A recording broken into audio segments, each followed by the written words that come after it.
সবার জন্যই তো সময় দিলাম, নিজের জন্য কতটুকু সময় পাই।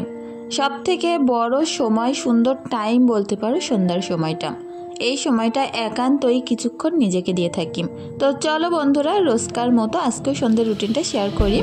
আর প্রথমেই চা বানিয়ে নিলাম, কারণ চা ছাড়া কিন্তু একটা সন্ধ্যা অসম্পূর্ণ। আর এতটাই বেশি তৃপ্তি সহকারে এই টাইমটা আমি নিই, আমার প্রচণ্ড ভালো লাগে। তাতে সিমরানের পরীক্ষাও শেষ। ভাবলাম চলো এইবার একটুখানি স্বস্তিতে কিছুদিন আমি অন্তত একটু পড়ানোর হাত থেকে মুক্ত হয়েছি। প্রত্যেক মায়েদেরই পরীক্ষার সময় প্রচণ্ড পরিমাণে চাপ থাকে, চাপটা ছাড়ালেই মাথা প্রচণ্ড হালকা থাকে। তো চলো কিছুটা চা খেয়ে নিলাম, চিনি ছাড়া চা।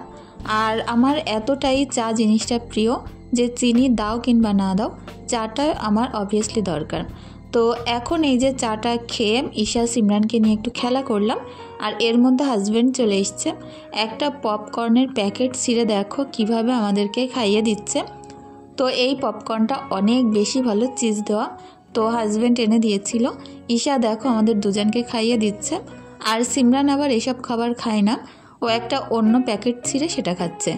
তো আমার আজকের মিনি ব্লগটি কেমন লাগলো অবশ্যই কমেন্টের মাধ্যমে জানিও। এইটুকানি স্মৃতি ফ্রেমের মতো আটকে থাক। দেখা হচ্ছে বড় ব্লগে।